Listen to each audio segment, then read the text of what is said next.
Everyone সকলোকে স্বাগতম জনাইছোঁ মোৰ চেনেললৈ। আশা কৰিছোঁ আপোনালোক সকলো ভালেই আছে। আজি এটা আকৌ নতুন ভিডিঅ' লৈ আপোনালোকৰ মাজলৈ মই আহিছোঁ।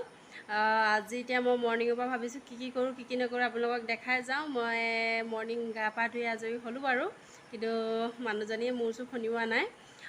আজি এতিয়া মৰ্ণিঙত মই ভাত পানী বনাই আজৰি হ'লোঁ। এতিয়া এইফালে মিষ্টাৰৰ কাৰণে আকৌ ৰুটি বনাই আছোঁ। ৰুটি বনাই আকৌ ভাবিছোঁ আজি যেতিয়া পাকঘৰটো মুচিম বুলি ভাবিছোঁ, তাকে ভাবিছোঁ মৰ্ণিঙৰ পৰা আজি ভিডিঅ'টো ষ্টাৰ্ট কৰি দিওঁ। দিনটো কি কৰিম কি নকৰিম আপোনালোকক দেখাই থাকিম বাৰু, আপোনালোকে চাই যাব ভিডিঅ'টো। মই এতিয়া ভাত বনাই হ'লেই আৰু এতিয়া ৰুটিখিনি বনাই লওঁ, খচি লওঁ, তাৰপৰা মই আপোনালোকক লগ পাই আছোঁ। ইমান বনাই হৈ গ'ল। এইফালে দালি লৈছোঁ, এইফালে দাংবডি চব্জি নিজৰ ঘৰৰে, এইফালে ৰুটি। তেনেহ'লে খাই লওঁ, তাৰপৰা লগ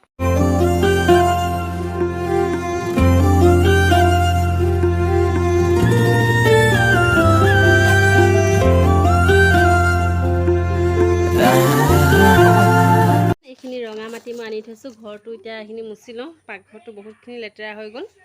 এইখিনি পাকঘৰ চাকঘৰ এনেকৈ এইখিনি ঘৰটো দেখিছে অলপমান লেতেৰা হৈ গৈছে। ভাবিছোঁ এইটো ঘৰ মুচি লওঁ, বাকী তাৰপৰা আকৌ পকা ঘৰকেইটা মুচিমগৈ। দেৰি হৈছে, সেইটো কাৰণে মই লৰালৰিকৈ মুচি লওঁ, তাৰপৰা আপোনালোকক দেখাই থাকিম বাৰু।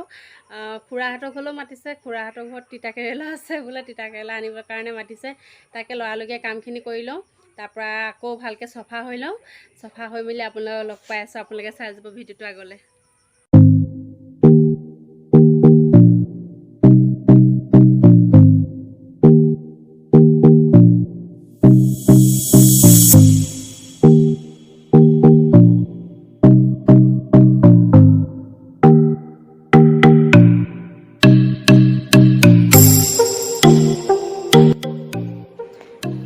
পাৰ্টিশ্যনখনৰ পিছফালে যোনটো ৰুম দেখিছে, এইটো আমাৰ ষ্ট'ৰ ৰুম হয়। তাত ষ্ট'ৰ ৰুম বস্তু আছে আৰু তাত মোৰ তাঁতৰ শালখনো আছে। সেইটো কাৰণে কৈ দিছোঁ আৰু আপোনালোকক।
মুচি হ'ল আৰু বাকী ইফালে বান্দাখন মুচিব আছে আৰু এইফালে পাকঘৰটো মুচিব আছে। একেবাৰে মুচি কমপ্লিট কৰি লওঁ আৰু এইফালে জুইশালখনো মুচিব আছে। একেবাৰে মুচি কমপ্লিট কৰাৰ পিছত আপোনালোকক লগ পাম। আপোনালোকে ভিডিঅ'টো আগলৈ চাই যাব। মই এইখিনি তেনেহ'লে মুচি মেলি আজৰি হৈ লওঁ, তাৰপৰা আপোনালোকক লগ পাম। আকৌ পকা ঘৰটো মুচিব আছেই।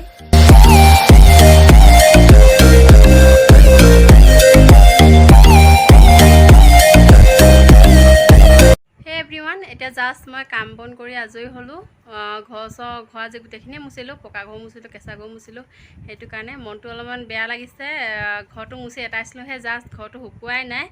বতৰ বেয়া কৰি আনিছে, ক'লা মূলা কৰি আনিছে, বৰষুণ দিব কিজানি। মই এতিয়া কাম বন কৰি আজৰি হ'লোঁ।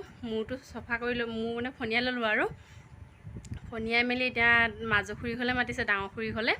খুৰী ঘৰলৈ যাওঁ। আপোনালোকক কৈছিলে খুৰীয়ে মাতিছিলে বুলি, সেইটো কাৰণে খুৰীহঁতৰ ঘৰলৈ যাওঁ। কিবা শাক দিব বোলে, তিতাকেৰেলা নেকি, তাকে লৈ আহোঁগৈ। আহি পিনে আকৌ যদি তাত পাৰোঁ আপোনালোকক খুৰীহঁতৰ ঘৰত দেখাম, নহ'লে একেবাৰে ঘৰত আহি লগ পামেই। ভিডিঅ'টো চাই যাব আগলৈ আপোনালোকে। খুৰীহঁতৰ ঘৰলৈ আহিলোঁ। যিটো ভয় কৰি আছিলোঁ সেইটোৱে হ'ল, বৰষুণ দিব বুলি ভাবি আছিলোঁ। ঘৰটো মুচি আহিছিলোঁহে, বৰষুণ পেলালে, বৰষুণ দিয়ে দিলে। এতিয়া এইফালে পামলখি খাই আছোঁ। আৰু কেৰেলাটো চাওক, খুৰীহঁতৰ নিজৰ গছৰ হয়, ইমান ডাঙৰ হৈছে। তাকে আমি দুটা মানুহে, সেইটো কাৰণে এইকেইটাকে লৈছোঁ, এসাঁজৰ হোৱাকৈ লৈছোঁ। আৰু তাকে বৰষুণ জাক দি দিলে, সেইটো কাৰণে অলপমান দেৰি বহি লওঁ, তাৰপৰা ঘৰলৈ যাম। এইখিনি পামলখি চাওক, এতিয়া গোটেইখিনি মানে আগতে যোৱাবাৰ খাওঁতে ইমান পকা নাছিলে, এইবাৰ পূৰা পকিলে, একদম পূৰা হালধীয়া হৈ আছে, পূৰা মিঠা হৈ আছে খাবলৈ। এতিয়া ঘৰলৈ আহিব লৈছিলোঁ, সেইখিনি সময়তে খুৰা আহি পালেহি। খুৰাই মাছ আনিলে, এয়া মাছ বনাই আছোঁ মই। খুৰাই ক'লে যে একেবাৰে ভাতটো খাই যাবি, মাছ লৈ আহিছোঁ, ভাতটো বনা ক'লে। এইপিনে বমাও আহিলে, এয়া বমাই মোক হেল্প কৰি দিছে, আদা নহৰু খুন্দি দিছে। আৰু ভাততে আজি মই বনালোঁ, এইফালে গোটেইখিনিকে দি দিছোঁ। আৰু এইফালে বইল মাছ, আৰু এইফালে বিলাহী দি জোল কৰি দিলোঁ মাছ। এনেকৈ ভাতটো খাই দিম আৰু একেবাৰে ভাত চাত খাই মেলি লগ পাম একেবাৰে আপোনালোকক। হে এভৰিৱান, খুৰীহঁতৰ ঘৰৰ পৰা জাষ্ট ঘৰ আহি পাইছোঁহি। খুৰাহঁতৰ ঘৰ গৈ পাইছিলোঁ, ভাবিছিলোঁ ঘৰলৈ গুচি আহিম বুলি, বৰষুণ জাক এৰিলত খুৰা আহি পালেহি। খুৰাই ক'লে যে মাছ লৈ আহিছোঁ, ভাতটো একেবাৰে খাই যাবি বুলি ক'লে, ভাতটো বনাই ক'লে। সেইটো কাৰণে ভাত পানী বনাই একেবাৰে খাই বৈ আহিলোঁ। বমাও আহি পালেহি সেইখিনি সময়তে। বমা, খুৰা, খুৰী, বেটা, মই গোটেই পাঁচটাই লগ লাগি ভাত এসাঁজত ধুনীয়াকৈ খাই দিলোঁ। আৰু দুপৰীয়া সাঁজত সেয়ে আৰু তাকে আজি মই দিনটো এইখিনিয়ে কৰি আছিলোঁ। যিহেতু ঘৰ চৰ চাফা কৰোঁতে মই আধা বেলা গ'লেগৈ, তাৰপৰা খুৰা খুৰী দুয়োটাই ফোন কৰি মাতি আছিলে। খুৰী এদিনো আপোনালোকক দেখাইছোঁৱে, ইমান ডাঙৰ কেৰেলা লাগিছিলে খুৰীহঁতৰ ঘৰত। খুৰীয়ে এদিনে মাতি আছিলে, লৈ যাহি তই এসাঁজৰ খাবি, তহঁতি দুটা মানুহে, বেটাইতো নাখায় আৰু মিষ্টাৰ আৰু মইহে। সেইটো কাৰণে খুৰীহঁতৰ ঘৰলৈ গৈ কেৰেলা লৈ আহিলোঁ। এনেদৰে আজি মই দিনটো পাৰ কৰিলোঁ। আশা কৰিছোঁ আপোনালোকে সকলোৱে মোৰ ভিডিঅ'টো শেষলৈকে চাই ভালেই পাইছে। মই আকৌ এটা নতুন ভিডিঅ' লৈ আপোনালোকৰ মাজলৈ আহিম। তেতিয়ালৈকে সকলোৱে ভালে থাকক, সুস্থ থাকক, আৰু বিনা কাৰণত ঘৰৰ পৰা ওলাই নাযাব। আৰু ভিডিঅ'টো সকলোৱে শেষলৈকে চোৱাৰ বাবে বহুত বহুত ধন্যবাদ।